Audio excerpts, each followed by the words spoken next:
Matt, how do you look at this opportunity? I know I've talked to you many times about coaching before, whether it was in the AHL or whatever, and you weren't sure if you were ready or not. What made you realize, hey, I'm ready to take this opportunity on? Well, for sure, Paul, and I know you and I have discussed it, previously at different points. And I think the easy way to answer this, I think I always knew that coaching eventually would be in my blood. And I guess it's the law of timing. You never know when certain things are going to happen.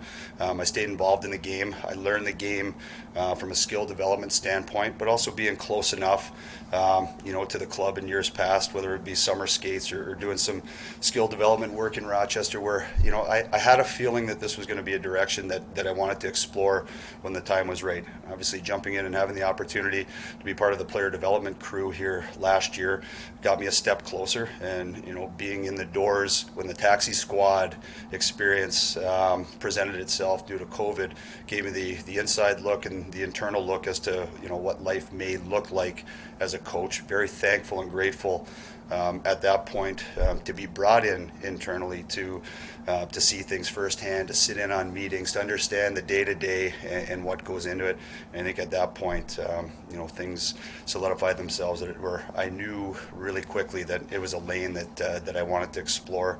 Obviously, when Donnie took over last year, jumping onto the bench and really getting a firsthand experience at that point was enough for me, that I knew that this is where I needed to be. This was where my purpose was, and this is where maybe I can make a mark in this game. And thankful for the opportunity to be standing here today, being involved in this.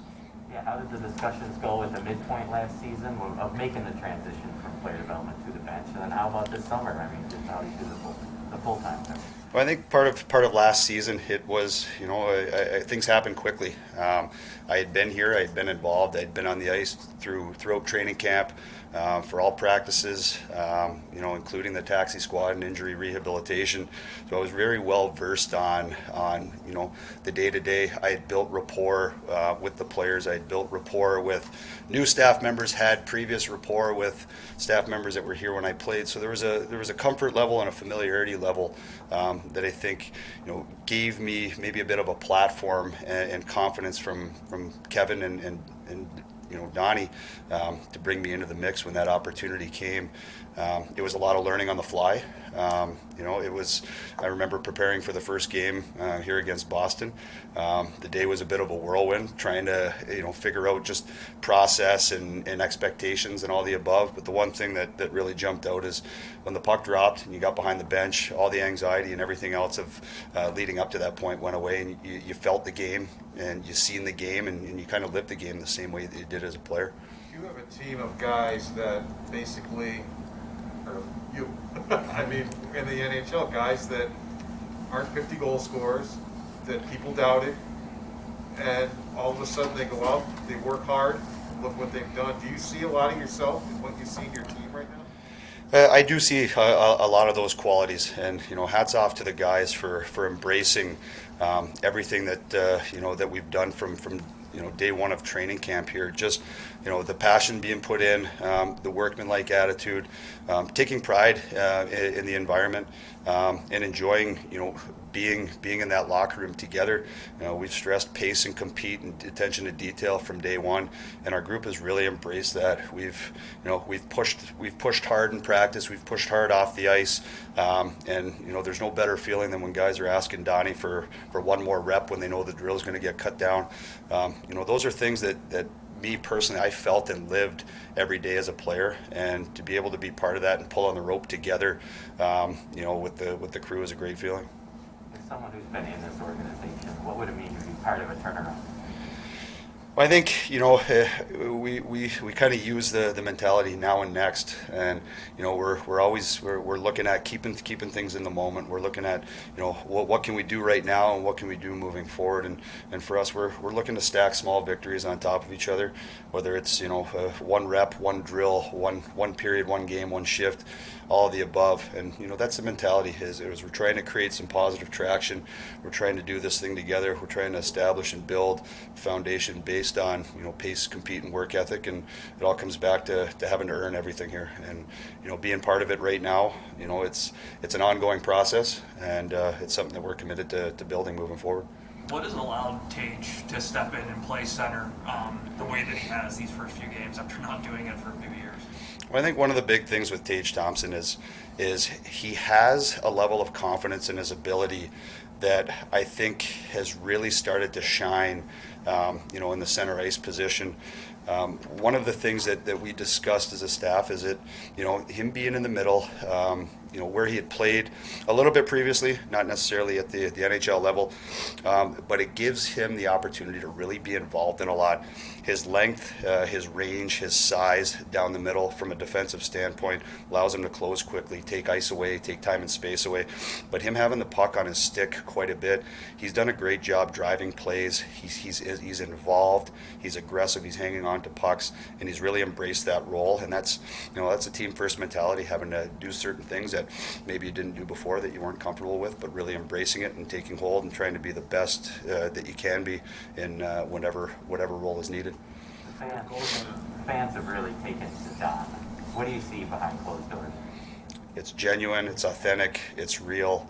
He lives it every day. He treats people right, and he has the passion that we as an organization want to gravitate towards, want everybody to reach out and feel. And he is a student of the game. He's got an incredible hockey mind. It's an incredible opportunity for myself and the coaches to be part of, to learn from him, to see certain things. He's a bit of an out-of-the-box thinker, but he knows the game so well that we have a real collaborative approach. And Donnie's unique in that sense. He has a real sense of self, real sense of objective as to how we're trying to build and what we want to achieve as a group. Where do you see the out-of-the-box, aspect of his thinking process? Just certain things, whether it's, to make an in-game adjustment, or whether he pulls something out of film, that's individualized from a certain player. I mean, part of our role, with coaching is developing here and building our players to be better on the spot. And Donnie's background provides him, a real spectrum of skills to identify certain things, to take, to adjust, to have discussions with players, to see it on film, to rep it in practice, and all in from the purpose of helping that player be better. You guys developed those young players with very little practice time late last season. With more practice time, in what ways, what methods are you guys going to use to continue that even further into this point? Well, I think part of it, and I know you guys see it on the day-to-day, is just the amount of competitiveness in the practices. We're up and down. There's a lot of bodies moving at once to create some traffic and chaos in most of our drills, plus creating speed and trying to replicate our practices in a way that there is that level of competitiveness, that level of chaos on the ice, and that level of speed, so that when we get into competition from a game standpoint, it seems just a little bit easier.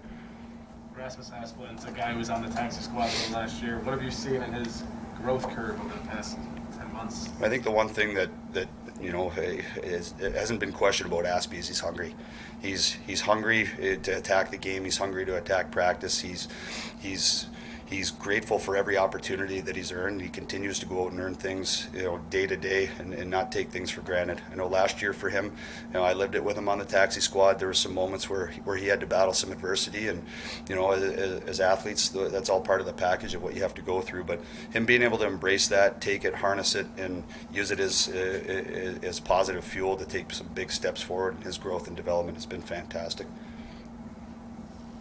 Thanks, Matt. Thanks for doing this. Appreciate it. No problem. Nice to see everybody.